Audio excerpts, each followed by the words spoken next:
Daughter. Sir daughter ही क्यों दिया है, सन क्यों नहीं दिया है?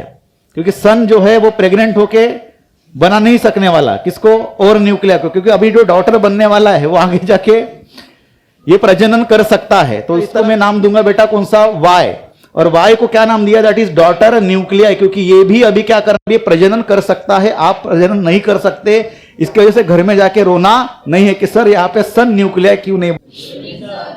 आज हम रेडियो एक्टिविटी के बारे में हम लोग देखेंगे बेटा। लास्ट लेक्चर में हम लोगों ने क्या देखा था?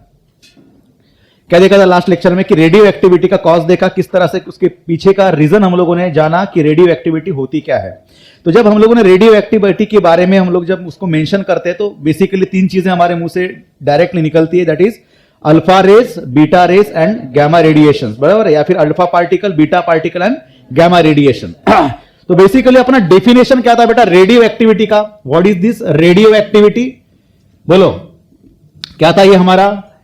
It is a spontaneous process, अपने आप होने वाला spontaneous process. It is a spontaneous process of disintegration, the spontaneous process of disintegration of heavy mass nuclei, heavy mass nuclei disintegrate into okay relatively lighter mass nuclei with the emission of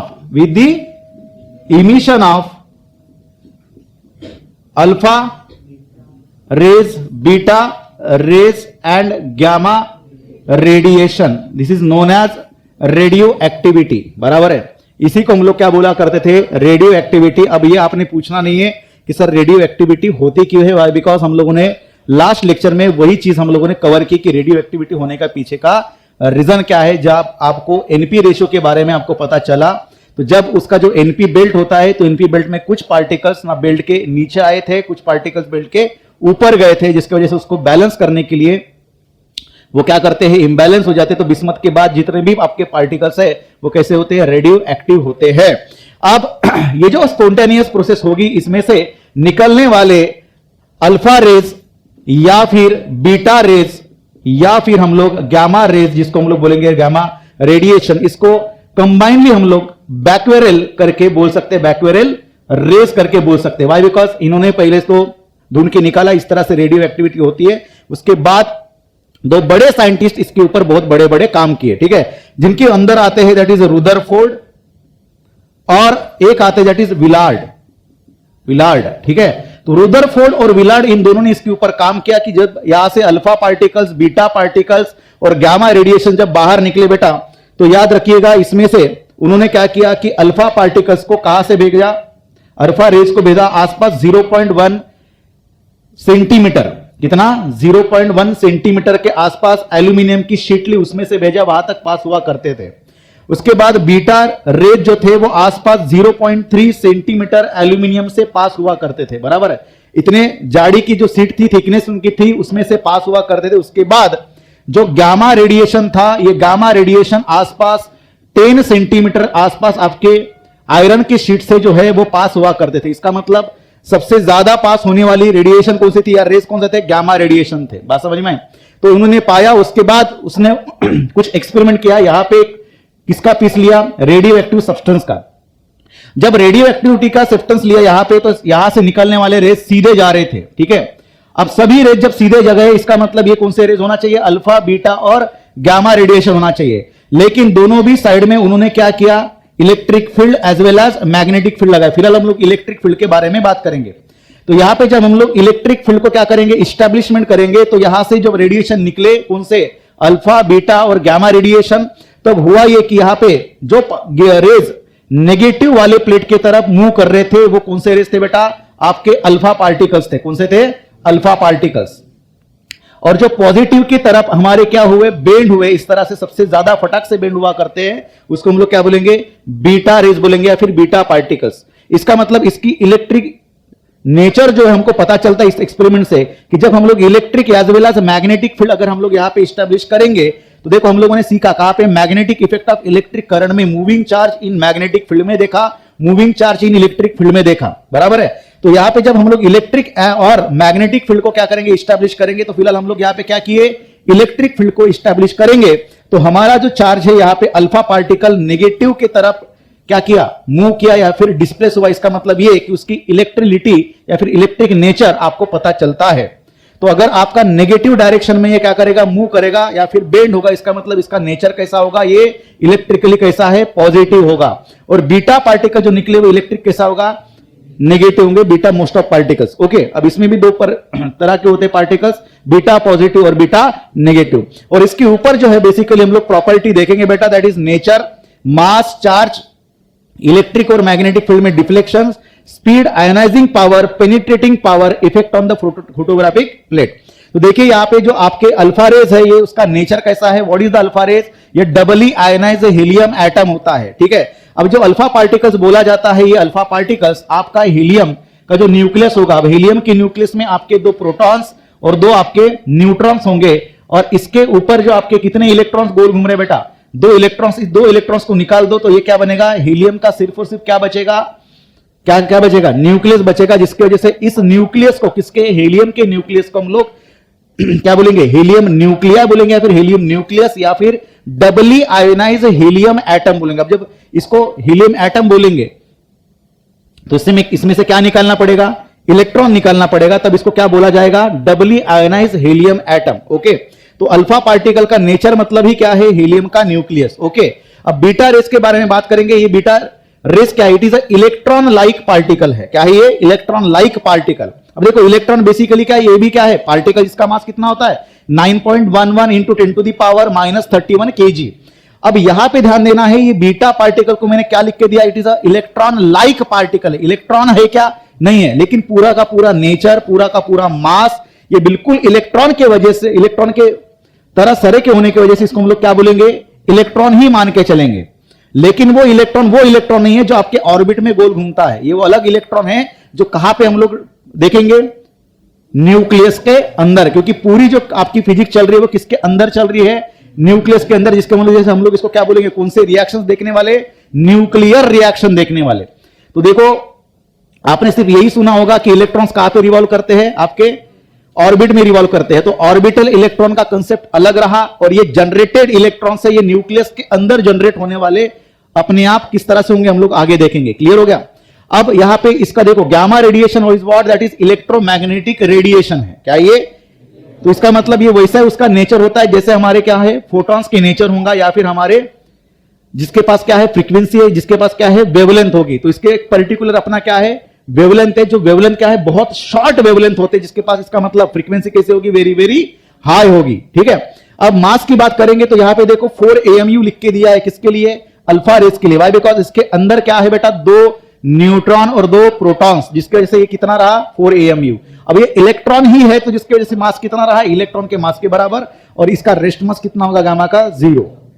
ठीक है, charge की जब बात करेंगे तो 2 electrons अगर इसके अंदर से निकल जाए तो इसके ऊपर का चार्ज क्या होगा, +2 E, और ये जो है दैट इज -E।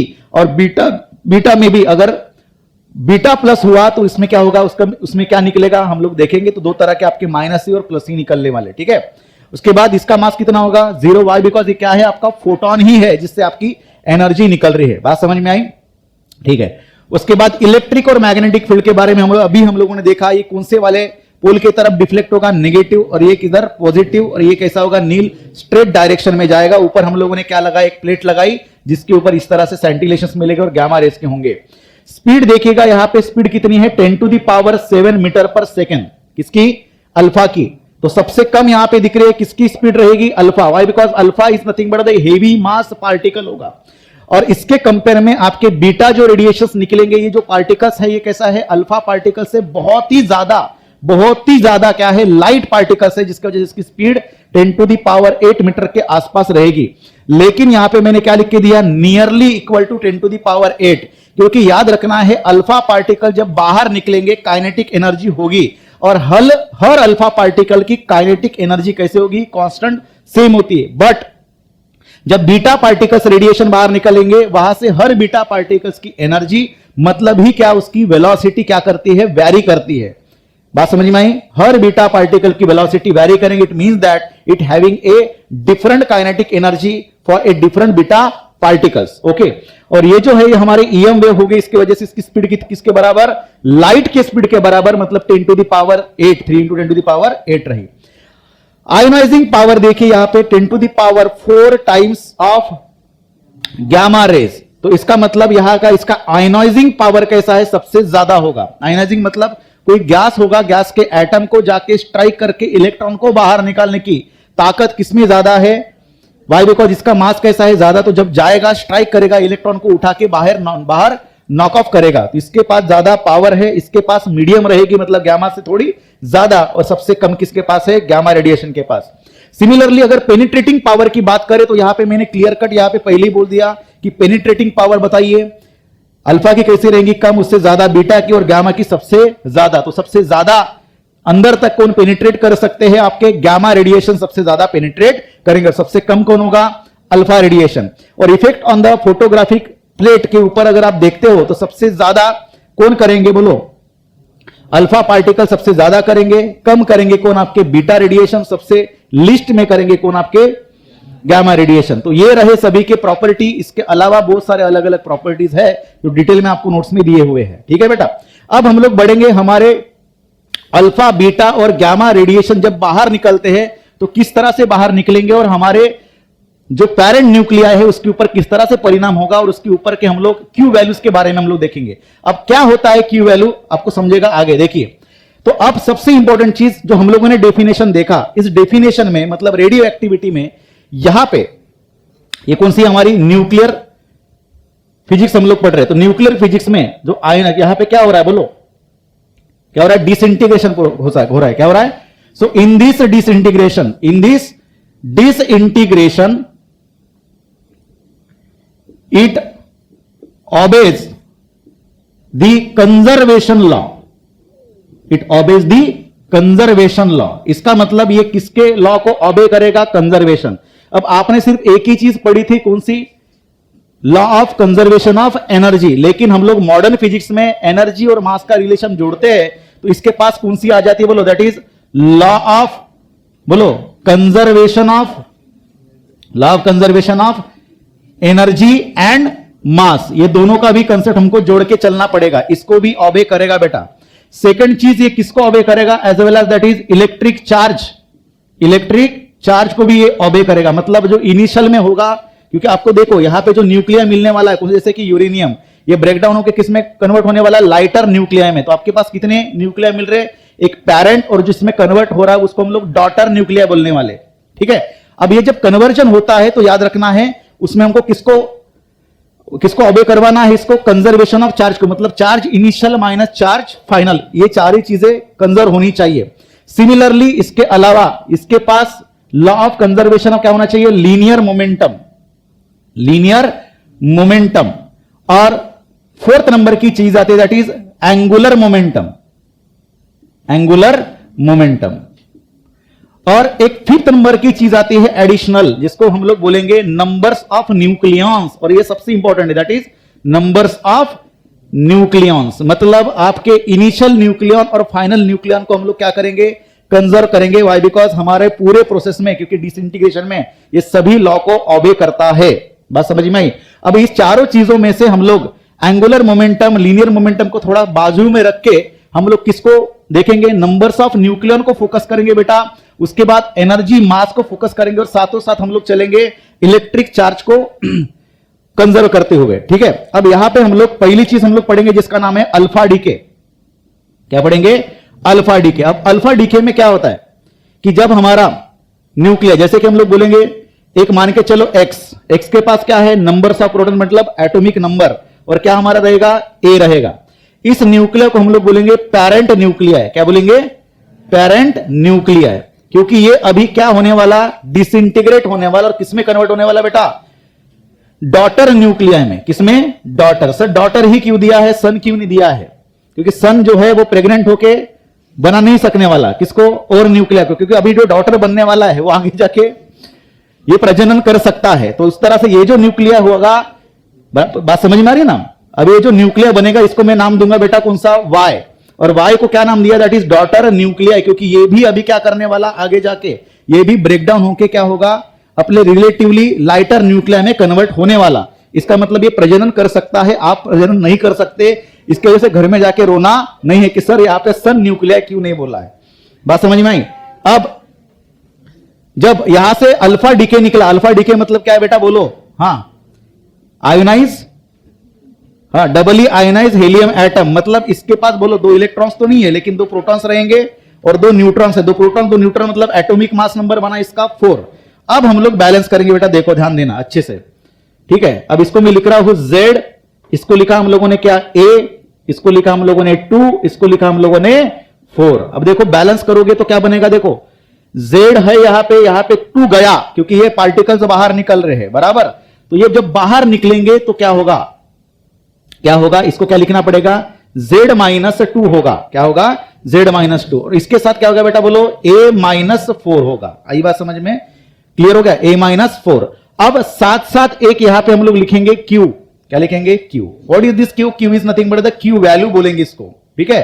तो Q वैल्यू क्या है सर, ये हमारी है कौन सी, दैट इज एनर्जी, क्या है ये एनर्जी। अब ये एनर्जी क्या होते हैं, किसके साथ एसोसिएट होगी, ये बिल्कुल डिटेल में चर्चा करेंगे, ध्यान से सुनना मैं क्या बोलने जा रहा हूं, ठीक है। जैसे कि हम लोग एक काम करेंगे, एक एग्जांपल लेंगे बेटा, कोई भी जैसे यूरेनियम हम लोग लेंगे, यूरेनियम 23892, इसका कन्वर्जन हुआ थोरियम में, किसमें कन्वर्ट हुआ, थोरियम, ठीक है। थोरियम का पकड़ के चलो 234 और ये बना आपका 90, इसका मतलब ये है क्योंकि हीलियम आपका निकला, अल्फा निकला, और कितने का होगा ये 238 234, मतलब ये रहा 4 और ये आपका है 2। क्लियर हो रहा है बैलेंस। अब देखिएगा यहां पे अगर आप बैलेंस करो तो आपको सब कुछ सही नजर आ रहा है, ठीक है, लेकिन इसमें भी क्या आता है, थोड़ा सा मास डिफेक्ट होगा। जब भी कभी आपका हेवी मास न्यूक्लियाई रिलेटिवली लाइटर मास न्यूक्लियाई में कन्वर्ट होता है तो सबसे इंपॉर्टेंट चीज जो आपको दिखती नहीं है वो होता है मास डिफेक्ट। जैसे मान के चलो बेटा, यहां पे आपको इसका मास कितना दिख रहा है, यूरेनियम का 238, लेकिन इसका जो रहेगा मास, एक्चुअल मास 238.0508 AMU इतना होता है, इतना आसपास में 238.0508 AMU। थोरियम का मास अगर आप मेजर करो तो थोरियम का मास आपका मिलेगा 234 नहीं होता है, 234.0 आसपास में 2436 या 426 के आसपास बनेगा AMU के आसपास, ठीक है। और अगर हीलियम की बात करो तो हीलियम का मास जो है बेसिकली इससे कैसा है, कम है, लेकिन अगर आप मेजर करने जाओ तो आपको ये मिलेगा कितना, दैट इज 0.00 आसपास, कितना मिलेगा 46 के आसपास पकड़ के चलिए इसको, ठीक है, एक अप्रॉक्स वैल्यू में पकड़ के चल रहा हूं, ठीक। अगर हम लोग मेजर करेंगे तो देखो यहां पे आपको क्या मिलेगा, देखो दोनों का मास क्या करेंगे, यहां पे ऐड करेंगे बेटा, ऐड करेंगे तो कितना मिलेगा, यहां पे बोलते चलो, हाँ करो एडिशन, तो कितना बनेगा 662 बन गया, ऊपर 13444 मिला, ठीक है। उसके बाद 004 उसके बाद फिर से 0, ठीक है, पॉइंट, और ये कितना बना 234 आया। और ये अगर हम लोग मास देखते हैं हमारे पेरेंट न्यूक्लियर का तो आपको मिलेगा 238.0508 AMU, ठीक है। अगर इससे हम लोग इससे माइनस करते हैं बेटा तो आपको मिलेगा कितना बोलो, हाँ कितना मास मिल रहा है, अगर आप माइनस करो तो कितना मिल रहा है 0 पॉइंट, ठीक है। इसका मास अपन ने नहीं किया, अरे हाँ इसका मास कितना होगा 4 होगा, तो ये कितना बना आपका 238, तो 238 से अगर माइनस करो तो आपको मिलता है कितना 0, और 0508 से 048082 अगर माइनस करते हो तो आपको कितना मिलेगा, करके देखिए कितना मिल रहा है 0.0026 के आसपास आपको मास मिल रहा है। और ये डिफेक्ट आपको जो मिलता है यही किस में कन्वर्ट हो गया, मास डिफेक्ट में। तो जो आपको मास डिफेक्ट मिला दैट इज डेल्टा एम की वैल्यू आपको मिली कितनी 0.0026 AMU। अब हम लोगों ने कंसेप्ट देखा मास एनर्जी का रिलेशन, क्या बोलता है मास एनर्जी का relation, that is delta E या फिर E is equal to delta M C square, बराबर है। अब डेल्टा E की वैल्यू, डेल्टा एम की वैल्यू रही आपकी कितनी 0.0026, ये किसमें है AMU में है, किसमें है AMU। AMU का कन्वर्जन किसमें करना पड़ेगा आपको, किसमें करना पड़ेगा केजी में, बराबर है। तो केजी के लिए कितने से मल्टीप्लाई करोगे 1.66 इंटू 10 टू दी पावर -19 या 27 इनटू, फिर ये किस में आया कन्वर्ट हुआ, सी की वैल्यू आप लोग क्या करोगे, मैनेज करोगे, कितने से मल्टीप्लाई करके, 3 इंटू 10⁸ होल स्क्वायर, उसके बाद उसको किस में कन्वर्ट करोगे, मेगा में, मतलब डिवाइडेड बाय 10⁶, तब जाके आपको वैल्यू मिलेगा। उससे बेहतर है कि हम लोग एक काम करेंगे, जो वैल्यू आपको दी है कौन सी, मास डिफेक्ट की, दैट इज डेल्टा एम को कितने से मल्टीप्लाई करोगे, डायरेक्टली बोलो बेटा 931.5, तो ये किस में कन्वर्ट होगा, मेगा इलेक्ट्रॉन वोल्ट में कन्वर्ट होगा। तो डेल्टा एम की वैल्यू जो आपको दी है दैट इज 0.0026 इंटू 931.5, अगर आप कन्वर्ट करते तो मल्टीप्लाई करके देखिएगा कितना वैल्यू मिल रहा है, 0.0026 इंटू 931.5, तो आपको लगभग कितनी वैल्यू मिल रही है, 2.421 मेगा इलेक्ट्रॉन वोल्ट, मतलब लगभग आपको 2.4 मेगा इलेक्ट्रॉन वोल्ट इतनी एनर्जी इसमें से क्या होगी, इमिट होगी, लिबरेट होगी। आई बात समझ में, ठीक है। तो इसका मतलब यहां पे जो मैं यहां पे लिख रहा हूं Q, तो ये क्या रहा, आपको जो E लिख रहे हो, E का मतलब ही क्या है आपका Q, और इसको बोला जाता है Q वैल्यू। क्लियर हो गया, कंसेप्ट समझ में आया। तो जो कुछ भी आपको मास डिफेक्ट दिखे, यही मास डिफेक्ट को मल्टीप्लाई करना है 931.5, तो आपको मिलेगा Q वैल्यू। यहां तक समझ में आया। सर ये जो आपकी एनर्जी निकल रही है, ये एनर्जी किधर जाएगी, ये किसको मिलेगी, हीट के फॉर्म में निकलेगी, क्या होगा, किसके साथ कैसे होगा, तो ध्यान देना है, ठीक। ध्यान से सुनो मैं क्या बोलना चाहता हूं। ये जो आपको Q वैल्यू मिल रही है, कौन सी वैल्यू, Q वैल्यू, ये Q वैल्यू, ये बेसिकली जो आपको एनर्जी मिलती है, ये एनर्जी, ये दोनों भी आपके डॉटर न्यूक्लियाई और आपके अल्फा पार्टिकल को चली जाती है, ठीक है। क्यों चली जाती है कि जब भी कभी इसमें से क्या होगा, कन्वर्ट होता है, तो आपका ये देखो, इसमें से ये रहा हमारा कौन,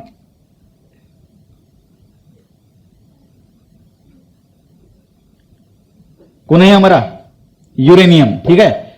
कन्वर्ट हुआ किसमें बेटा, बोलो, रिलेटिवली इतना भी लाइटर नहीं है ये, कौन, थोरियम, ठीक है। दिख रहा सबको, प्लस क्या होगा बोलो, ये रहेगा 1 2 3 और 4, ये कौन है हमारा, अल्फा पार्टिकल, ये कौन रहा हमारा, बोलो, इसको हम लोग बोलेंगे Y, और ये कौन है हमारा X, ठीक है।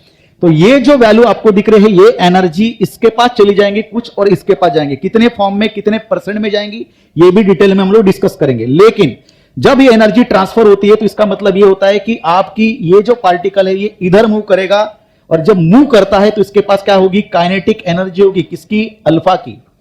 और ये जो आपको हेवी मास दिख रहा है, ये भी हेवी है, लेकिन इसके कंपेयर में लाइटर है, बात समझ में आ रही है। तो ये जो पार्टिकल आपका दिख रहा है, ये पार्टिकल आपका इस डायरेक्शन पे मूव करेगा, तो ये किसकी एनर्जी होगी, kinetic energy of Y particle. तो जितनी एनर्जी मिली, मान के चलो 2.4 आपकी एनर्जी मिली, ये दोनों को चले गए, और चले जाने के बाद ये दोनों भी अपने अपने डायरेक्शन में जाएंगे। लाइक जैसे हम लोगों ने सीखा कि अगर हम लोग गन में कोई बुलेट अगर फायर करेंगे, तो बुलेट आगे जाती है और गन हमारी पीछे आती है। सिमिलर उसी केस में, और ये वाले केसेस हम लोगों ने देखा कंजर्वेशन ऑफ एनर्जी या फिर कंजर्वेशन ऑफ मोमेंटम के कंसेप्ट में। तो जब ये आपका अल्फा पार्टिकल इस डायरेक्शन पे मूव करेगा, तो उसकी वेलोसिटी होगी बेटा v अल्फा, और ये आपका जो थोरियम था या फिर कोई दूसरा पार्टिकल पकड़ के चलो, ये इस डायरेक्शन में जाएगा, तब इसकी वेलोसिटी होगी दैट इज वी वाई। ये पार्टिकल तो स्टेबल है, स्टेबल इन द सेंस क्या है, जगह पे खड़ा है, तो उसके पास वो एनर्जी नहीं है जो आप बोल रहे हो, ठीक है। अब जब इधर जाएंगे, तो मुझे बता, यहां पे हम लोग क्या बोला था, law of conservation of energy लगाते हैं, इसका मतलब यहां पे लीनियर मोमेंटम का भी कंसेप्ट लगाना पड़ेगा, ठीक है। और एंगुलर मोमेंटम के बारे में यहां पे हम लोग चर्चा नहीं करेंगे, ये कंसेप्ट आता है किसमें, बीटा इमिशंस के समय, ठीक है। अब देखा था जब हम लोग ऐसे बोल सकते that is momentum initial is equal to क्या रहेगा, मोमेंटम फाइनल, बराबर है। तो हम लोगों ने गन बुलेट के कंसेप्ट देखा, तो हम लोगों ने क्या देखा, कंजर्वेशन ऑफ मोमेंटम का कंसेप्ट देखा। तो ये कंसेप्ट कहां से आया, that is conservation of linear momentum. क्या बोलता है, conservation of linear momentum, initial momentum is equal to final momentum. अगर आप देखते हो तो ये रहा इसका इनिशियल मोमेंटम, कितना है बेटा, बोलो 0 है। और फाइनल मोमेंटम कहां पे, इसका मोमेंटम प्लस इसका मोमेंटम जोड़ना पड़ेगा। इसका मोमेंटम क्या होगा बोलो, that is mass for y into velocity for y plus mass of alpha plus velocity for alpha, बराबर है। और ये चीज अगर इधर लेके आए हम लोग, तो क्या बनेगा, बोलो mass of alpha velocity of alpha is equal to mass of y velocity of y, sign लगेगा माइनस, हम लोग किसकी बात कर रहे हैं, मैग्नीट्यूड की बात कर रहे हैं। इसका मतलब आपके दोनों भी पार्टिकल का मोमेंटम कैसा दिख रहा है, आपको सेम दिख रहा है। मतलब momentum of particle y is equal to momentum of particle alpha. यहां तक समझ में आया? ठीक है, उसके बाद हम लोग लगाएंगे concept that is conservation of energy, क्योंकि दोनों भी पार्टिकल क्या कर रहे हैं, अपने अपने अपोजिट डायरेक्शन में मूव कर रहे हैं बड़ा। ठीक है, अब बताइए कंजर्वेशन ऑफ एनर्जी का कंसेप्ट क्या बोलता है? दैट इज एनर्जी कैसी होती है, कंजर्व होती है। कैसी होती है? कंजर्व। तो बताइए कैसे लगाएंगे इसको? अब क्लियर कट दिखता है, इसकी वेलोसिटी कैसी होगी, ज्यादा होगी, और इसकी वेलोसिटी कम होगी, बराबर है। अब क्या एनर्जी जो है, काइनेटिक एनर्जी, वो सेम इसमें डिस्ट्रीब्यूट होती है क्या सर? 50 और 50, ये भी हम लोगों को पता चलेगा जब हम लोग इसके ऊपर का एक न्यूमेरिकल देखेंगे। अब कंजर्वेशन ऑफ एनर्जी का कंसेप्ट कैसे अप्लाई करोगे, बोलो? नहीं बता सकते? कंजर्वेशन ऑफ एनर्जी का कंसेप्ट ऐसे लगा सकते कि जो आपके पास एनर्जी मिली, कितनी एनर्जी मिली, क्यू वैल्यू मिली, ये क्यू वैल्यू किसके पास चली गई? Kinetic energy for alpha particle plus kinetic energy for daughter nuclear. Am I right? मैंने पहले ही क्लियर करके दिया था कि जो बेटा आपके पास क्यू है, ये क्यू किसके पास कन्वर्ट हो रहा है? Kinetic energy of this both particles. Am I right? अब ध्यान से सुनो आगे। सो देयरफॉर अगर मैं यहां पे क्यू लिखूं तो इसको क्या लिखना पड़ेगा? Half M alpha V alpha square बराबर, that is half M Y plus into V Y square. Clear है? उसके बाद देखो थोड़ा सा मैं इसको कन्वर्ट करता हूं इसको मैं। So therefore Q equals to ऐसे लिखता हूं, चलेगा? M alpha V alpha square plus half M Y square V Y square divided by M Y. ऊपर भी एम वाई से, नीचे भी एम वाई से क्या किया हम लोगों ने? मल्टीप्लाई डिवाइड किया। क्लियर है? अब देखो दोनों भी इसमें से क्या निकल सकता है सर? कुछ कॉमन नहीं निकल सकता, लेकिन इसमें देखो M Y square V Y square, यहां पे क्या दिख रहा है? M alpha V alpha. लेकिन इस इक्वेशन को ध्यान से देखना है, अगर मैं दोनों भी साइड का अगर स्क्वायर करूं, that is M alpha square V alpha square is equal to M Y square into V Y square. तो इसका मतलब जो यहाँ पे M Y square V Y square दिख रहा है, इसको मैं लिख सकता हूं, that is Q is equal to half M alpha V alpha square plus half M alpha square V alpha square. कहां से आया बेटा? फ्रॉम इक्वेशन नंबर 1 से आया, इसको इक्वेशन नंबर 1 करके देता हूं, चलेगा? डिवाइडेड बाय बचा है एम वाई बराबर। अब देखो यहां से कॉमन निकल सकता है कुछ चीजें, आप कॉमन निकाल के चलिएगा। ठीक है, आगे लिखे हम तो हाँ, उसमें से कॉमन क्या निकल सकता है? पहले एक बार फिर से वो इक्वेशन बताओ जो हम लोगों ने लिखा। क्यू इक्वल्स टू क्या था हमारा? Half M alpha into V alpha square plus half M alpha V square V alpha square by M Y. Okay, अब देखो ध्यान से देखना, इसमें से हम लोग कॉमन निकाल सकते हैं बेटा कौन सी चीज? Half M alpha V alpha square, ये निकला कॉमन, ब्रैकेट में बचा यहां पे 1, पूरा निकल गया। कितना बचा है? 1 प्लस कितना होगा यहां पे? हाँ, हाफ तो निकल गया, एम अल्फा भी निकला, वी अल्फा भी निकला, क्या बचा है? That is only M alpha बचा है। कितना बचा है? डिवाइडेड बाय बचेगा एम वाई। ओके, और यही है देखो half M alpha V alpha square, मतलब ये क्या है? Kinetic energy of alpha. तो ये रहा आपका Q is equal to kinetic energy for alpha. In bracket इसको सॉल्व करेंगे तो मिलेगा M Y plus M alpha divided by M alpha. यहां तक समझ में आया? सॉरी, एम वाई आएगा। ठीक है, तो इसको अपन क्या कर सकते हैं? ये रहा आपका Q किसके लिए? के अल्फा के साथ। तो इस इक्वेशन को मैं K alpha kinetic energy for alpha is equal to ऐसे भी लिख सकता हूं, बाकी चीजें उधर लेके जाइए, that is M Y divided by M Y plus M alpha into Q. तो ये रहा अपना फॉर्मूला किसका? Kinetic energy of alpha particle in terms of Q. ये बात समझ में आई? अब इसी को इंप्लाई करके हम लोग किसका फॉर्मूला लिख सकते हैं? यदि हम लोगों ने पूरे इक्वेशन में half M Y V Y square को कॉमन ना निकालते हुए half M Y V Y square को निकाला होता अल्फा की जगह पे, तो यही फॉर्मूला आपका क्या बना होता? देखो, काइनेटिक एनर्जी फॉर वाई, मतलब डॉटर न्यूक्लियर की काइनेटिक एनर्जी मिली होती इज इक्वल टू, ध्यान से देखना यहां पे बताना आप लोगों ने, ठीक है? तो kinetic energy for Y is equal to बना होता कितना? M Y by M Y दिख रहा है, इसका मतलब ये M alpha by M alpha plus M Y into Q बना होता। आई बात समझ में? इसको इंप्लास करके अगर हम लोग सॉल्व करें तो इस तरह से इक्वेशन मिलेगा। ठीक है, अब देखो इस इक्वेशन में हम लोग थोड़ा सा यहां पे इसको अपन ऐसे भी मॉडिफाई कर सकते हैं। कैसे मॉडिफाई कर सकते हैं? That is kinetic energy for alpha equals to, अब बताइए, mass of Y, mass of Y ये कितना होता है? मास ऑफ वाई कौन है? हमारा डॉटर न्यूक्लिया है, उसका मास कितना है बेटा? A-4 है। दिख रहा है सबको? दिख रहा है सबको? A-4 divide by M Y की वैल्यू फिर से लिख लो, एम A-4, और एल का एम अल्फा का फॉर्मूला वैल्यू कितना होता है? That is 4 only. क्या करना पड़ेगा? एडिशन का साइन है तो एडिशन का साइन दिया, और हीलियम का कितना होता है? 4 इनटू क्या बचा आपका? Q, -4 + 4 get cancel. तो kinetic energy for alpha is equal to आपको लगभग मिलती है बेटा कितनी? A-4 by A only into Q। ये समझ में आया? आपको घर में जाके के वाई की भी वैल्यू इस तरह से आप पुट करके निकाल सकते हो, मुझे बताना कितना आया है। ठीक है, ये समझ में आया? तो एक एग्जांपल अपन लेते हैं और उसके बाद हम लोग काइनेटिक एनर्जी फॉर अल्फा निकालेंगे और हम लोग देखेंगे कि कितनी एनर्जी का डिस्ट्रीब्यूशन होता है किसी एक इसमें। ठीक है, एक इक्वेशन बताओ बेटा कोई भी, जैसे मान के चलो हम लोग एक इक्वेशन लेंगे, कौन सा बताओ? RA 88/226 किसमें कन्वर्ट हुआ? RN में। हाँ, 86/222 प्लस हीलियम 2 और 4। आया समझ में? साइड में क्या लिखेंगे बेटा बोलो? Q। क्या रहेगा ये? आपके Q वैल्यू। आई बात समझ में? हाँ, इसके फ्रैक्शन वैल्यूज बताओ मुझे कितने थे? RA की वैल्यू बताओ।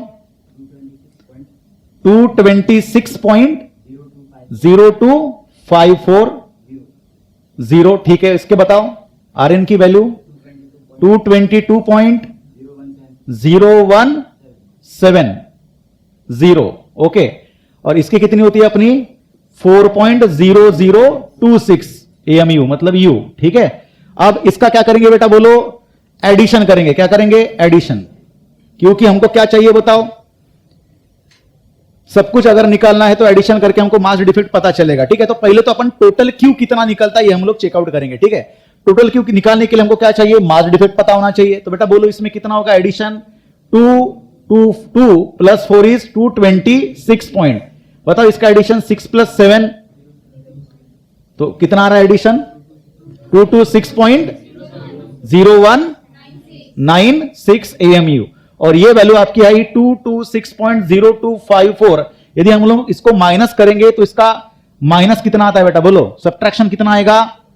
लगभग आता है सब्ट्रैक्शन 0.0058 AMU। बराबर है? अब यही रहा आपका mass defect, that is 0.0058 AMU। इसी को कन्वर्ट करेंगे हम लोग एनर्जी में और इसी को हम लोग बोलते हैं Q। तो Q की वैल्यू कितनी रहेगी? Delta M into 931.5। तो ये बना 0.0058 मल्टीप्लाइड बाय 931.5। तो कितना मिल रहा है मेगा इलेक्ट्रॉन वोल्ट में? 5.4027 मेगा इलेक्ट्रॉन वोल्ट, मतलब लगभग 5.4 मेगा इलेक्ट्रॉन वोल्ट। इतनी एनर्जी आपकी निकल रही है, और ये एनर्जी किसको जाएगी? के अल्फा और के वाई को जाएगी, या फिर के ई अल्फा और के ई वाई को जाएगी। अब देखेंगे इस फॉर्मूले के अकॉर्डिंग हमारे पास के ई अल्फा के पास कितनी एनर्जी जाती है। तो हमारे पास मिला है कितना बोलो? Q मिला है। कितना मिला है? 5.4 के लगभग आसपास। तो kinetic energy for alpha equals to क्या लिखेंगे? A-4 by A into Q। तो A की वैल्यू बताओ कितना है बेटा? यहां पे A की वैल्यू है हमारी कितनी? 226 - 4 बाय 226 इंटू Q। Q की वैल्यू कितनी? 5.4, और एनर्जी भी मिलेगी के अल्फा की मेगा इलेक्ट्रॉन वोल्ट में। तो 226 - 4 बनाइए आपका कितना? 222 डिवाइडेड बाय 226 मल्टीप्लाइड बाय 5.4। तो बेटा बताओ कितना आया? मल्टीप्लाई करके बताओ। 222 मल्टीप्लाइड बाय 5.4 डिवाइडेड बाय 226। तो आसपास आपको मिल रहा है कितना? 4.85 मेगा इलेक्ट्रॉन वोल्ट। तो काइनेटिक एनर्जी फॉर अल्फा ये मिला कितना? 4.85 मेगा इलेक्ट्रॉन वोल्ट। इसका मतलब यदि मैं आपको डायरेक्टली बताऊं कि काइनेटिक एनर्जी फॉर वाई कितना होगा, तो 5.4 बराबर है ना वैल्यू? कितना आ रहा है? 5.030। ओके, 5.30। तो 5.30 और ये रहा आपका 5.40। तो इसका मतलब यहां पे इसके पास कितनी एनर्जी गई, दैट इज लगभग कितनी, नियरली इक्वल टू 0 कितना बनेगा, 1 मेगा इलेक्ट्रॉन वोल्ट के आसपास इसके पास एनर्जी जाएगी। बात समझ में आई। अगर हम लोग परसेंट की बात करें, परसेंट की बात मतलब इसमें से इतना टोटल एनर्जी और काइनेटिक एनर्जी फॉर अल्फा इतना गया, बराबर, इतने में से इतना जाता है, इसका मतलब percentage for kinetic energy alpha के बारे में बात करो तो आप लोग एक नंबर बता सकते हो बेटा कितना होगा, फटाक से बोलो आगे। तो कैसा लिखोगे, आपको मिला कितना 5.30 something divide by 5.4 multiplied by कितना 100 लिखोगे तो आपको नंबर आएगा लगभग कितना, बताओ, डिवाइड करके बताओ, 530 मल्टीप्लाइड बाय 100 डिवाइड बाय 5.4 98.148 के आसपास, मतलब आपका मिला है 98.1 से 15 के आसपास वैल्यू मिल रही है, कितनी 98.15 के आसपास लगभग, जिसको आप बुक्स में अगर देखो तो 98.2% आप बोल सकते हो कि आपकी वैल्यू किसके तरफ जा रही है, किसको मिल रही है, पूरी एनर्जी किसको मिल रही है, 98.2 के आसपास एनर्जी मिल रही है, किसको, आपके काइनेटिक एनर्जी अल्फा पार्टिकल को। इसका मतलब कुछ 1 पॉइंट कितना मिलेगा, 1.2 अगर जाता है तो कितना मिलेगा, 1.8 के आसपास एनर्जी मिल रही है, कितनी, nearly equal to 1.8 energy, kinetic energy for Y. Sir ऐसा क्यों हो रहा है बताइए। तो बेटा मैंने पहले ही क्लियर करके दिया है कि यहां पे जो देखो मास इसका बहुत ज्यादा हेवी होगा, किसका, वाई पार्टिकल मतलब डॉटर न्यूक्लियाई का, और आपको ये जो पार्टिकल्स दिख रहे हैं कौन, दैट इज हीलियम पार्टिकल है, बहुत ज्यादा इसके कंपेयर में लाइट है, जिसके वजह से जब ये मूव करेगा, जैसे कि आपकी बुलेट की स्पीड कैसी होती है सबसे ज्यादा, और इसकी जो स्पीड रिकॉइल होती है, तो ये रिकॉइलिंग स्पीड कैसे होगी, इसके कंपेयर में कम होगी, why, because it is very very heavy.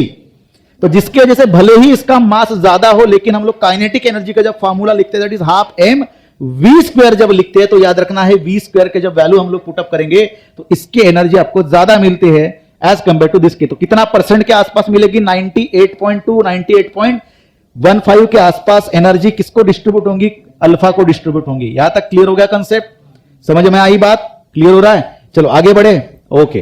अब हम लोग देखेंगे बेटा दैट इज बीटा इमिशन। क्या देखेंगे, बीटा। अब इस बीटा इमिशन में भी हम लोग देखेंगे दो तरह की बीटा इमिशंस, ओके। इसके बारे में मैंने थोड़ा सा हिंट दी थी लास्ट लेक्चर में। अब ये बीटा इमिशन भी दो तरह के होंगे, एक होगा बीटा नेगेटिव रेस और एक होगा बीटा पॉजिटिव रेस, ठीक है। हम लोग बीटा नेगेटिव के बारे में पहले देखेंगे, क्लियर है।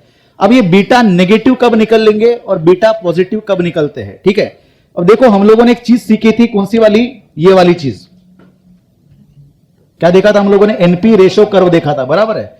इसमें आसपास 20 तक ये लाइन सीधी थी और बाद में बेल्ट ये जो था ये इस तरह से थोड़ा सा मुड़ गया था, बराबर है। ये नंबर किसके थे, हमारे न्यूट्रॉन्स के नंबर, और ये नंबर कितने थे, प्रोटॉन के नंबर, बराबर।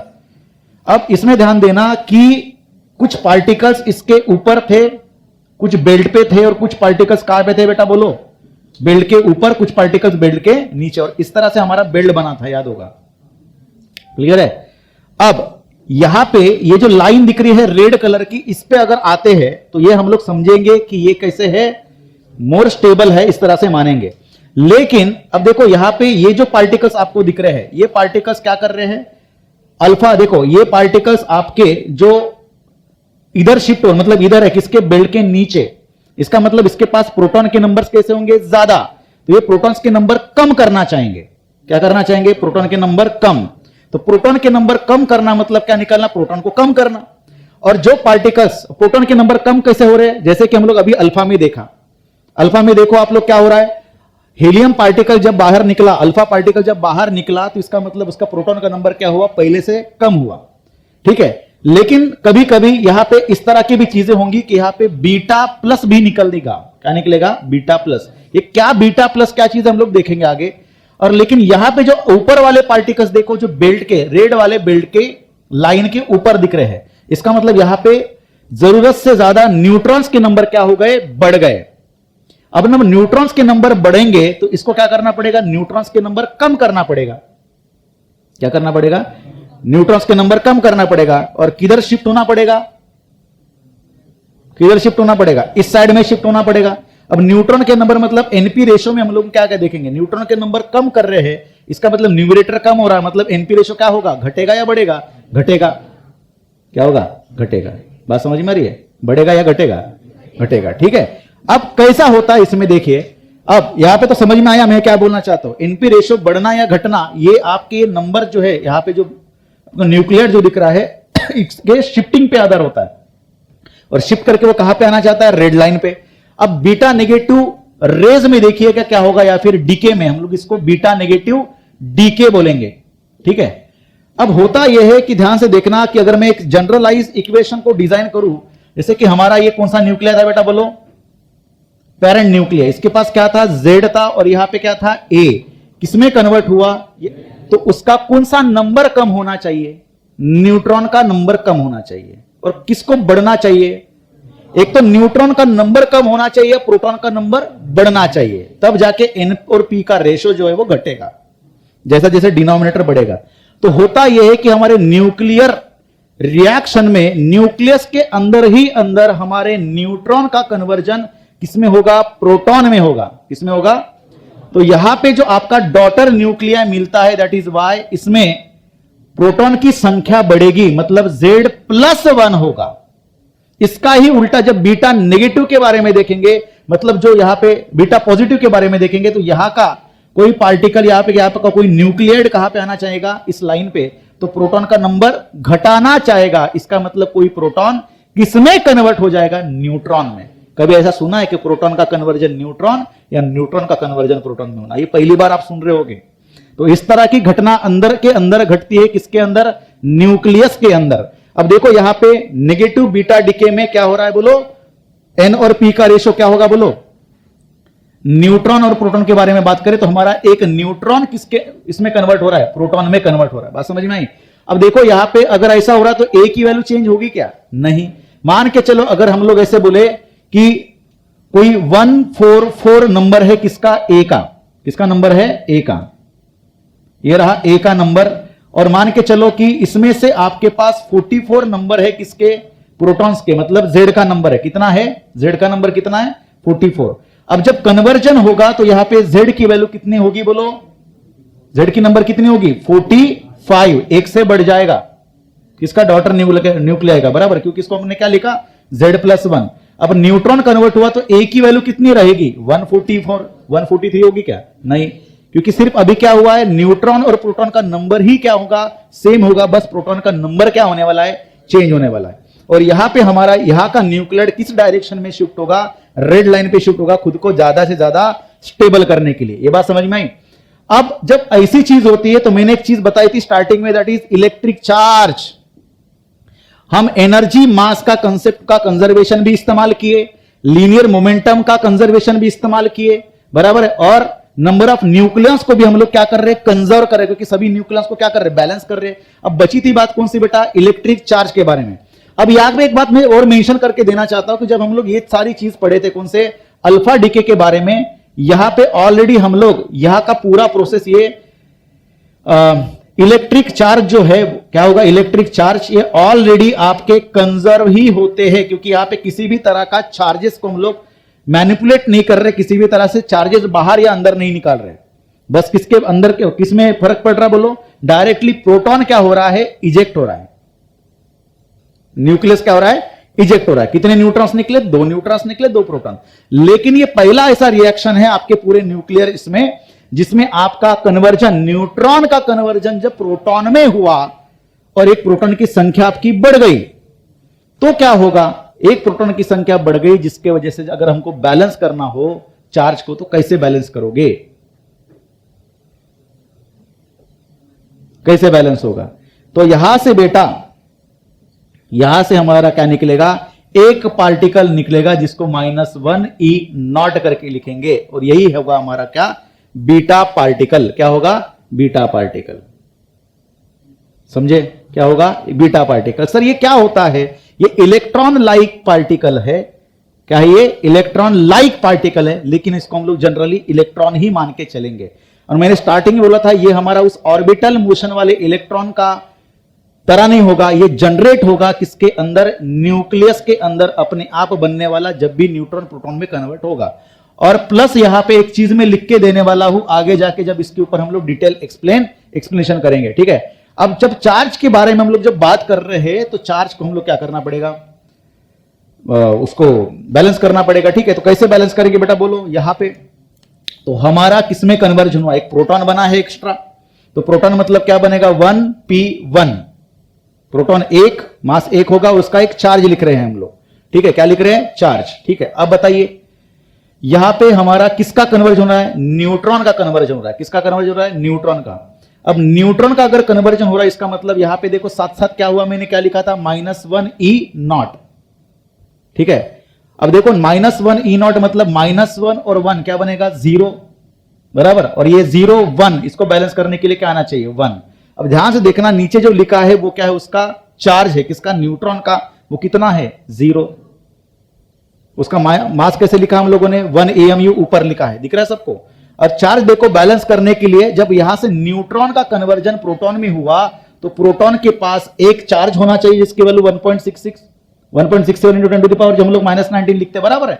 और इसको बैलेंस करने के लिए यहां से क्या होगा, एक हमारा इलेक्ट्रॉन लाइक पार्टिकल बाहर निकलेगा बेटा, आई बात समझ में, इलेक्ट्रॉन लाइक पार्टिकल बाहर निकले। ये सबको समझ में आया, चार्ज कैसे बैलेंस किया मैंने, न्यूट्रॉन का कन्वर्जन, फिर से बता रहा हूं, न्यूट्रॉन का कन्वर्जन प्रोटॉन में किए, न्यूट्रॉन का चार्ज कितना है 0, लेकिन जब न्यूट्रॉन प्रोटॉन में कन्वर्ट हुआ तो प्रोटॉन को तभी प्रोटॉन बोला जाता है जब उसका मास नियरली इक्वल टू मास किसके बराबर हो, न्यूट्रॉन के, लेकिन उसके पास क्या होता है चार्ज।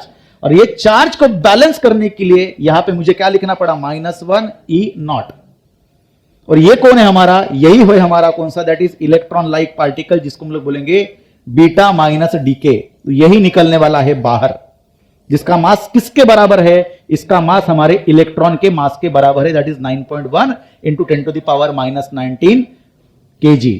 और इसका चार्ज किसके बराबर होगा, उसी के बराबर होगा जिसका चार्ज प्रोटॉन के बराबर है, मतलब कितना 1.6 into 10 to the power -19। आ रही बात समझ में, क्लियर हो रहा कंसेप्ट, क्लियर हो गया। अब साथ में जो यहां पे डब्बा दिया ये क्या है सर, ये हम लोग आगे डिस्कस करेंगे, ये बड़ा इंपॉर्टेंट चीज है, जब मैं इसको क्लाइमैक्स में ओपन करूंगा तो ये डब्बे में हम लोग फिलअप करेंगे, ठीक है। सो यहां पे रहा एक एग्जांपल आपके सामने, दैट इज थोरियम को कन्वर्ट किया इसमें डॉटर न्यूक्लिया में, साथ में क्या निकल रहा है, क्या निकल रहा है, इलेक्ट्रॉन लाइक पार्टिकल, मतलब इलेक्ट्रॉन। देखो यहां पे 90 था तो डॉटर न्यूक्लिया में क्या हुआ, बढ़ोतरी हुई किसमें, एक प्रोटॉन के नंबर में 91 बना, लेकिन एटॉमिक मास नंबर आपका कांस्टेंट ही है। अब इसमें भी, इस प्रोसेस में भी थोड़ा सा क्या होता है, मास का डिफेक्ट आता है। क्या होगा, मास का डिफेक्ट आएगा। आपको सबको पता है कि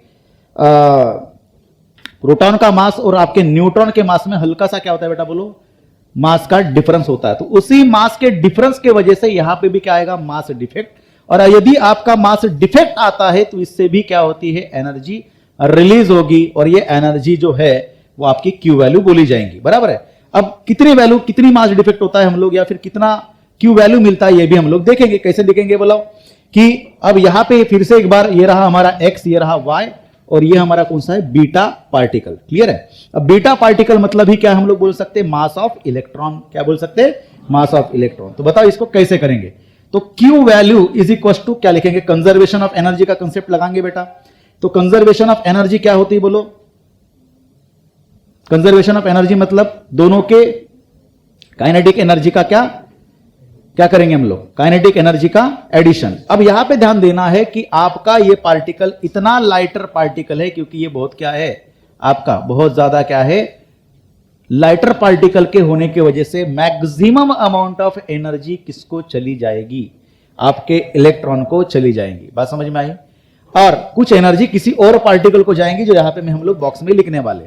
और ये जो आपका डॉटर न्यूक्लियाई है ये तह से नहीं हिलेगा भी नहीं, बिल्कुल जैसे कि वैसा रहेगा। अब इसलिए हम लोग जो मास डिफेक्ट निकालने जाते हैं, दैट इज डेल्टा एम। ये कैसे डेल्टा एम निकालेंगे बेटा बोलो, तो डेल्टा हम लोग निकालेंगे किससे, इसका मास निकालेंगे। इसका मास क्या होगा, यहां पे ये रिएक्शन देखो बोलो, दैट इज ए इंटू क्या लिखेंगे, ए इंटू कितने हैं इसके, ए, मास ऑफ किसका होगा ये बेटा बोलो, दैट इज एक्स, ठीक है। साथों साथ इसके पास क्या है, इलेक्ट्रॉन्स है, क्या है, इलेक्ट्रॉन्स। कितने इलेक्ट्रॉन्स होंगे, जितने नंबर ऑफ जेड होंगे, कितने हैं जेड, उसको क्या करना पड़ेगा माइनस, क्योंकि हम लोग इलेक्ट्रॉन्स, वो ऑर्बिटल मोशन वाले इलेक्ट्रॉन्स को क्या करके चलना है, माइनस करके चलना, निगलेक्ट नहीं, माइनस करके चलना पड़ेगा, क्योंकि हम लोग किसके बारे में बात करें, सिर्फ और सिर्फ न्यूक्लियस के बारे में बात करें, दैट इज AMX माइनस कितने होंगे, Z इंटू एम इंटू ई। ये रहा किसका मास, हमारे पेरेंट न्यूक्लियर का। इससे किसका मास हम लोग माइनस करेंगे बेटा, इसका मास कैसे पता चलेगा आपको, A इंटू बोलो M इंटू क्या लिखेंगे, Y। ठीक है, ओके सर कोई दिक्कत नहीं। माइनस क्या लिखना पड़ेगा बेटा, बोलो, सॉरी A है अपने पास, हाँ M इंटू Y।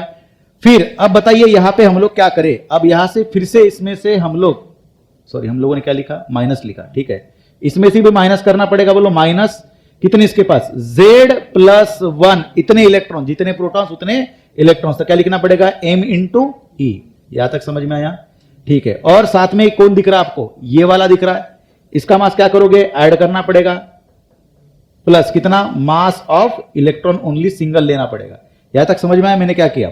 इसको बेटा सॉल्व करेंगे तो क्या बनेगा, delta M is equal to कितना बनेगा, AM of x minus ZME। ये वाला माइनस पकड़ के इधर लेके जाओ, that is minus AMY, minus minus बनेगा plus ME into Z, that is ZME, फिर से प्लस, ये माइनस लगेगा ना, दोनों के लिए लगेगा माइनस, ठीक है, हमने कर लिया क्या पहले already, plus ME into 1 is ME, कैसे किस में आ रहा है, माइनस, ये माइनस ये और माइनस ये, प्लस ME, और हम लोग यहां पे क्या किए, एडिशन किए, किसके लिए, इधर वाला एडिशन होगा पूरा मास, ठीक है, दैट इज ये रहा प्लस ME और ये माइनस चला गया, दैट इज माइनस ME, तो minus minus cancel, plus ZME minus ZME cancel, तो क्या बचा आपका, delta M is equal to आपका बनेगा AMX माइनस AMY, या फिर हम लोग ऐसे लिख सकते हैं MX माइनस MY, ये बना आपका डेल्टा M। और इसी डेल्टा M को यदि हम लोग क्या करें, बोलो किससे मल्टीप्लाई करें, 931.5 से करें तो ये किस में कन्वर्ट होगा, मेगा इलेक्ट्रॉन वोल्ट में कन्वर्ट होगा। यहां तक समझ में आया, बहुत बढ़िया। आगे अब हम लोग देखेंगे बेटा बीटा डिके जो है वो कौन सा देखें, नेगेटिव बीटा डिके। अब हम लोग देखेंगे पॉजिटिव बीटा डिके। अब ये कब होता है कंडीशन, पहले हम लोगों ने क्लियर किया था, बोलो। अब यहां से जो ये पार्टिकल है इधर शिफ्ट होने के लिए यहां से क्या निकाले, नेगेटिव बीटा डिके, लेकिन यहां पे मतलब बेल्ट के नीचे आने वाले पार्टिकल्स प्रोटॉन के नंबर घटाना चाहते हैं तो वो इधर शिफ्ट होंगे प्रोटॉन के नंबर घटा के। अब प्रोटॉन का नंबर घटाना मतलब प्रोटॉन किस में कन्वर्ट हो जाएंगे, न्यूट्रॉन में कन्वर्ट होंगे। किस में कन्वर्ट होंगे, न्यूट्रॉन में। जब न्यूट्रॉन में कन्वर्ट होंगे तो हम लोग कैसे बोल सकते, बोलो इसी इक्वेशन को अगर हम लोग मॉडिफाई करें तो इस इक्वेशन को कैसे लिखेंगे बेटा, बोलो कहां पे गई पेन, हाँ बोलो कैसे लिखेंगे हम लोग इसको, दैट इज x, बोलो z और ये a, ये कन्वर्ट हुआ आपके y में, और ये रहेगा, अब देखो प्रोटॉन का नंबर घटेगा मतलब z माइनस 1 और ये रहेगा a। बहुत बड़े, आप तो होशियार हो गए सब लोग, बोलो। तो अब देखो प्रोटॉन का नंबर घटेगा मतलब यहां पे एक पॉजिटिव नंबर कम होगा, एक पॉजिटिव चार्ज कम होगा, और यही पॉजिटिव चार्ज कम होना मतलब पॉजिटिव चार्ज बाहर निकलेगा, और ये पॉजिटिव चार्ज बाहर निकलना मतलब +1 E0 ये निकलेगा बाहर। और इसको हम लोग अगर इलेक्ट्रॉन बोलते हैं तो ये इसको क्या बोलेंगे, दैट इज पॉजिट्रॉन। क्या बोलेंगे, पॉजिट्रॉन। तो ये अगर आपका इलेक्ट्रॉन है जिसको हम लोग बीटा पार्टिकल बोल रहे हैं तो ये इसको हम लोग नाम देते हैं पॉजिट्रॉन। और साथ में फिर से एक आपका निकलेगा डब्बा। क्या निकलेगा, डब्बा। अगर इसका चार्ज का हम लोग बैलेंस करें बेटा तो चार्ज को कैसे बैलेंस करेंगे, देखो प्रोटॉन निकल रहा है, प्रोटॉन का चार्ज बन रहा है ना, कन्वर्ट हो रहा है, तो दैट इज 1 और ये 1 किसमें कन्वर्ट होगा, न्यूट्रॉन में कन्वर्ट हो रहा है, मतलब कौन सा 0n1 में कन्वर्ट हो रहा है। तो इसको अगर बैलेंस करें तो कैसे बैलेंस करेंगे, ये रहेगा +1, 0 मतलब 1, और ये इलेक्ट्रॉन इसका आपका रहेगा मास 0 पकड़ के चलिए, ठीक है। तो ये इस तरह से हम लोगों ने बैलेंस किया। अब आती है बात किसकी, इसके भी अंदर होगा डेल्टा एम की बात करेंगे, तो फिर से यही इक्वेशन हम लोग लिखेंगे। कैसे लिखेंगे बेटा, फटाफट बोलो, हाँ, delta M is equal to क्या बनेगा, that is AMX minus ZME, ये रहा आपका किसका, पेरेंट का, माइनस करोगे किसमें, हाँ बोलो कितना होगा, AMY, ए का नंबर तो उतना ही है ना अपना, उसके बाद माइनस इससे किसको माइनस करोगे, हमारे इलेक्ट्रॉन जो ऑर्बिटल मोशन परफॉर्म कर रहे हैं उसके, दैट इज Z माइनस 1 दिख रहा था, that is Z minus 1 of ME। फिर से इसके साथ कौन ऐड करना पड़ेगा, एडिशन होगा तो दैट इज प्लस ME, ये होगा, क्लियर है। अब इसको अपन सॉल्व करेंगे बेटा, तो बोलो क्या बनेगा, that is A M X minus Z M E minus A M Y, ठीक है, M E into Z, minus Z है, that is minus Z M E, और ये माइनस है तो फिर plus Z M E, okay, M E into minus one minus M E, ये माइनस, फिर से ये माइनस, प्लस प्लस फिर ये माइनस, तो क्या बना, माइनस एम ई, ओके, ये प्लस एम ई है और ये गया माइनस, तो क्या बना, माइनस एम ई बनेगा। यहां तक समझ में आया?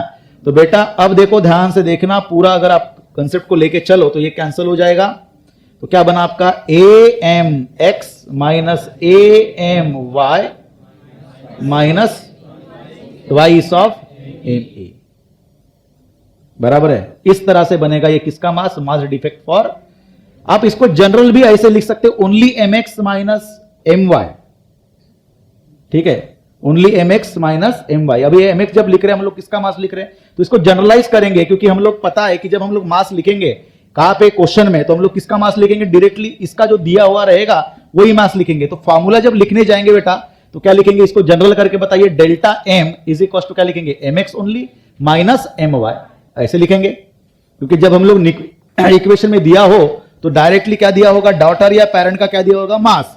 सिमिलरली जब इसका लिखना हो तो कैसे लिखेंगे, बोलो, ये रहा आपका किसके लिए, बीटा माइनस के लिए, और उसी तरह से बीटा प्लस के लिए क्या लिखोगे, बोलो, delta M is equal to क्या लिखोगे, M X minus M Y minus twice M E, ये बना फॉर्मूला किसके लिए, बीटा माइनस के लिए, प्लस के लिए, ठीक है, और वो वाला माइनस के लिए।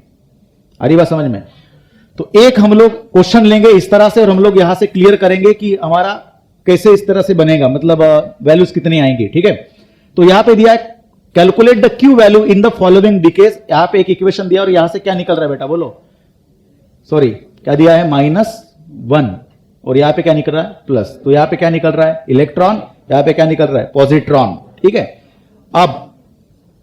अब बताइए कैसे करेंगे बेटा, डेल्टा एम निकालना है, किसके लिए, इसके लिए, सभी के वैल्यूज दी हुए है, तो हमारा यहां पे कौन सा डीके हो रहा है, कौन सा डीके हो रहा है, नेगेटिव बीटा, बराबर है, नेगेटिव बीटा के लिए हमारे डेल्टा एम का वैल्यू कितना रहेगा, तो पहले कंसेप्ट के लिए हम लोग लिखेंगे delta M is equal to M X minus M Y. तो बताइए एम एक्स की वैल्यू यहां पे कौन है आपका, ये ओ, और यहां पे आपका एफ ई, तो कितना दिख रहा है बेटा, बोलो डायरेक्टली 19.003576 माइनस ये करोगे कितना, 18.998403 एएमयू में दिया है। अगर आप डेल्टा एम की वैल्यू निकालो तो डायरेक्टली आपके पास कितना मिलेगी, बोलो कितनी मिल रही है, बोलो करके बताओ, 0.00517 एएमयू, और इसको हम लोग क्या करेंगे, 73 एएमयू में आया, तो 0.00517 को मल्टीप्लाई करोगे किसमें बोलो, बोलो 931.5 में, तो आपको आंसर मिलेगा कितना, हाँ कितना मिलेगा, 4.81, सॉरी 4.81 मेगा इलेक्ट्रॉन वोल्ट। यहां तक समझ में आया, इतना आपको मिलेगा इस प्रोसेस में, इतनी एनर्जी बाहर निकलेगी। सेकंड केस में बताइए डेल्टा एम की वैल्यू कैसे लिखी जाए, डेल्टा एम की वैल्यू क्या लिखा मैंने, बोलो दैट इज, हाँ M X minus M Y minus twice M E, तो एम एक्स की वैल्यू कितनी है, एम एक्स कौन है हमारे, ये, और ये कौन है हमारा एम वाई, तो एम एक्स की वैल्यू कितनी है 24.990432 माइनस कितना दिख रहा है 24.98583999।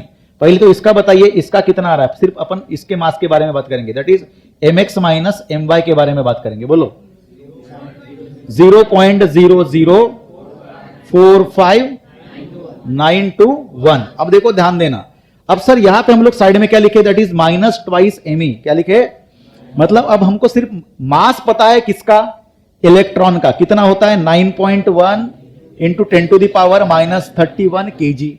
अब उसको कितने से मल्टीप्लाई करना पड़ेगा कि वो इलेक्ट्रॉन, मतलब केजी का किस में कन्वर्ट करना पड़ेगा, मास में दिया है ना, मास दिया है, बराबर है, उसको किस में कन्वर्ट करना पड़ेगा, एएमयू में। एएमयू में अगर दिया हो तो आप किस में कन्वर्ट करना सीख लिए, केजी में, बराबर है, लेकिन आपके पास केजी में वैल्यू है बेटा। तो एक डायरेक्ट याद रखना है इसमें कि अगर आपका मास किसका इलेक्ट्रॉन का दिया हो 9.1 into 10 to the power -31 KG, तो इसकी आपकी एनर्जी जो होती है, इतना मास जो कंपैक्टेड फॉर्म में है किसके पास, इलेक्ट्रॉन के पास, इसके पास एनर्जी होती है 0.511 मेगा इलेक्ट्रॉन वोल्ट। कितना होगा, 0.511 मेगा इलेक्ट्रॉन वोल्ट। वो कितने इलेक्ट्रॉन दिख रहे, 2 इलेक्ट्रॉन्स। तो 2 से मल्टीप्लाई करो बेटा, कितना बनेगा, इसको 2 से मल्टीप्लाई करेंगे तो कितना आएगा, 1.022 मेगा इलेक्ट्रॉन वोल्ट। ये बात समझ में आई। मतलब ऑलरेडी ये मास में दिया, इसको किस में कन्वर्ट करना पड़ेगा, मेगा इलेक्ट्रॉन वोल्ट में। तो पहले इसको मेगा इलेक्ट्रॉन वोल्ट में कन्वर्ट करने के लिए कितने से मल्टीप्लाई करेंगे, 931.2। तो करो, कितना बनेगा, तो आपको मिला mx माइनस my के लिए इसको कितने से मल्टीप्लाई किए, 931.25, सॉरी 2 लिखा मैंने, 5। तो ये वैल्यू आई कितनी बेटा, बोलो 4.277। इसमें से कितना माइनस करोगे, 1.02200 समथिंग। तो आसपास आपकी वैल्यू कितनी निकलेगी, 3.255 मेगा इलेक्ट्रॉन वोल्ट। इतनी एनर्जी लिबरेट होगी। तो याद रखना है, जब इलेक्ट्रॉन का रेस्ट मास की एनर्जी जब आपको पता चले या फिर पता ना हो, तो आप 0.511 ये मेगा इलेक्ट्रॉन वोल्ट पकड़ के चलना। उसको कितने से मल्टीप्लाई करोगे, 2। तो ये डायरेक्ट नंबर याद रखना है, क्योंकि आपको बेसिकली फॉर्मूले में 2 से मल्टीप्लाई करना होता ही है। आई बात समझ में। अब आती है बात कौन सी, जो आपके डब्बे में लिखा है बेटा। क्या लिखा है डब्बे में। अब सबसे इंपॉर्टेंट चीज, जब हमने नहीं जो एक्सपेरिमेंट्स कर रहे थे, और सब एक्सपेरिमेंट में हम लोगों ने देखा कि लीनियर मोमेंटम और सबसे इंपॉर्टेंट चीज एंगुलर मोमेंटम, मतलब स्पिन मोशन के बारे में जो हम लोग डिस्कस करते हैं। कौन सा स्पिन मोशन, हमारे न्यूक्लियॉन्स की जो है स्पिन मोशन, उसके बारे में हम जब चर्चा करते हैं, तो जब एंगुलर मोमेंटम आता है बराबर, उसके स्पिन मोशन की वजह से, वो हमने देखा वो कुछ हमारा मैच नहीं हो पाया, मतलब उसका कंजर्व नहीं हो पाया। जब हमने देखा कि x के बाद y जब बनता है, तो y ऐसे नहीं जाता है, कुछ माने अगर y ऐसे जाता है तो आपका इलेक्ट्रॉन कुछ ऐसे जा रहा था। ये ऐसे तभी जाता है जब यहां पे कोई पार्टिकल हो। यहां पे कोई अगर ब्लास्टिंग होता है बेटा, इस तरह से हम लोगों ने कंजर्वेशन में सीखा, यहां पे कोई ब्लास्टिंग होकर यहां से इसके 3 टुकड़े हो गए, तो ये अगर इधर जाएगा, तो ये इधर अगर जाता है तो ये ऐसे जाएगा। तो इसका मतलब ये है कि यदि आपका Y मतलब डॉटर न्यूक्लिया इस तरह से जाता है, तो आपका इलेक्ट्रॉन ऐसे जाना चाहिए था, ये इलेक्ट्रॉन ऐसे गया। इसका मतलब कोई ना कोई है जो यहां पे इस तरह से जाता है, मतलब कंजर्वेशन ऑफ लीनियर मोमेंटम ये ऑबे नहीं कर पाया। दूसरी चीज, जब हम लोगों ने मास डिफेक्ट के बाद जितनी एनर्जी निकाली, उसमें से कुछ ही एनर्जी किसके पास थी, पॉजिट्रॉन या फिर हमारे इलेक्ट्रॉन के पास थी। और एनर्जी का क्या आ रहा था, शॉर्ट आ रहा था। क्या आ रहा था, एनर्जी का शॉर्ट। और उसके बाद जो एंगुलर मोमेंटम था, एकदम माइक्रोस्कोपिक लेवल पे, उस एंगुलर मोमेंटम का कंजर्वेशन भी ऑबे नहीं हो पाया। तो बाद में जाके इसको बैलेंस करने के लिए आपके 1936 में पॉली नाम के साइंटिस्ट ने इसको क्या किया, बैलेंस किया, और एक नया कंसेप्ट निकाला खोज की, जिसका नाम था न्यूट्रिनो। क्या था, न्यूट्रिनो। अब यहां पे जहां पे नेगेटिव बीटा डिके दिख रहा है, मतलब माइनस बीटा डिके, यहां पे न्यू करके हम लोग लगाएंगे बार, बराबर है। इसको बोलेंगे हम लोग एंटाई न्यूट्रिनो। क्या बोलेंगे, एंटाई न्यूट्रिनो। और यहां पे पॉजिटिव बीटा डिके में जो यहां पे लिखेंगे वही होगा न्यूट्रिनो, लेकिन इसको लिखेंगे सिर्फ न्यू, और इसको बोलेंगे हम लोग सिर्फ न्यूट्रिनो। आई बात समझ में। और जब ये न्यूट्रिनो का पता चला, तब जाके सारे इक्वेशंस क्या हुए, बैलेंस हुए थ्योरेटिकली। 1956 में एक एक्सपेरिमेंट कर दिया गया था। उस एक्सपेरिमेंट में पता चला कि ये ऐसा पार्टिकल है जिसको हम लोग एंटाई मैटर बोल सकते हैं। इसका इंटरेक्शन मैटर के साथ कैसा होता है, बहुत कम, क्योंकि देखो यहां पे ना इसको क्या है, मास दिख रहा है ना कुछ दिख रहा है। तो इसको एक्सपेरिमेंट करने के पहले, दैट इज एनरिको फर्मी ने, किसने, एनरिको फर्मी ने बहुत बढ़िया से थ्योरेटिकली टिकली एक्सप्लेन किया, और एक्सप्लेन करके उन्होंने बताया बेटा कौन सी चीज, कि ये ऐसा न्यूट्रिनो, एक ऐसा पार्टिकल है जो मैटर के साथ इंटरैक्ट कम करता है और इसके पास ये चार्ज लेस है। कैसा है? चार्ज लेस, और ये मास लेस है। कैसा है? मास लेस। लेकिन ये एक्सपेरिमेंट करने के बाद जाके पता चला इसका मास होता है, तो इसका मास 0 जो है वो नहीं होता, बहुत ही कम मास होता है। मतलब मास ऑफ इलेक्ट्रॉन से भी इसका मास कैसा होगा? न्यूट्रिनो का बहुत कम होता है। आई बात समझ में? ये बात क्लियर होगी। अब सर इसका मास जो है किसका? न्यूट्रिनो का मास, ये हमेशा वैरी करते रहेगा। अब ये किस लिए वैरी करता है याद रखना है। मैंने पहले ही बोला कि जब हम लोगों ने लेक्चर के स्टार्टिंग में क्या देखा, बीटा पार्टिकल के बारे में देखा, तो बीटा पार्टिकल जब इमिट होता है, तो बीटा पार्टिकल इमिट होगा तो उसकी वेलोसिटी क्या हो रही थी? वैरी होगी। इसका मतलब जब अल्फा पार्टिकल जब इमिट हुआ तो उसकी वेलोसिटी, मतलब ही उसकी कौन? काइनेटिक एनर्जी, ये क्या होती है? सेम होती है। कैसे होगी? सेम। लेकिन बीटा पार्टिकल्स जब इमिट होता है तो उसकी वेलोसिटी, मतलब ही उसकी काइनेटिक एनर्जी, यह क्या हो रही होगी? वैरी करेगी। हर बीटा पार्टिकल की वैल्यू कैसे होगी? अलग अलग होगी। यदि ये अलग अलग होगी तो उसको क्या करने के लिए? कंपेंसेट करने के लिए आपके किसकी? न्यूट्रिनो की भी क्या होगी?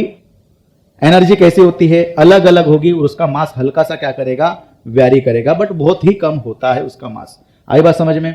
तो इसका मतलब ये हम लोग माने कि सर अगर मान के चलो, तो अगर हम लोग इस तरह से बोल सकते कि अगर आपके पास ये होगा एक ग्राफ, हम लोग बोल सकते तो एक बीटा पार्टिकल्स यहां से निकला, इसको हम लोग B1 बोलेंगे। एक बीटा पार्टिकल्स को क्या बोलेंगे? B2 बोलेंगे। एक बीटा पार्टिकल्स को हम लोग B3 बोलेंगे। बराबर है? तो अब देखो, इसको कंपेंसेट करने के लिए जब आपकी बीटा की एनर्जी ज्यादा हो तो न्यूट्रिनो की एनर्जी कैसी होगी? कम। और बीटा की एनर्जी क्या हो? कैसी हो? कम। तो उसकी एनर्जी कैसी होगी? ज्यादा। बात समझ में आई? तो इस तरह से, तो ये आपका ग्राफ ऐसे होगा, किसका? न्यूट्रिनो का। आई बात समझ में? इस तरह से। तो इसको कंपेंसेट करने के लिए ये न्यूट्रिनो का खोज लगा, और ये अगर आप हायर स्टैंडर्ड में जाके उसको अगर मॉडर्न फिजिक्स में अगर आप पढ़ते हो तो एंटी मैटर वगैरह की तरह की जो चीजें हैं उस लेवल पे इसको अपन लेके जा सकते हैं, लेकिन अपने सिलेबस में नहीं है। तो फिलहाल इतना ही आप लोग इसको पकड़ के चलेंगे। आई होप आपको ये सारी चीजें जो है समझ में आई होंगी। ठीक है, चलो, तो थैंक यू वेरी मच।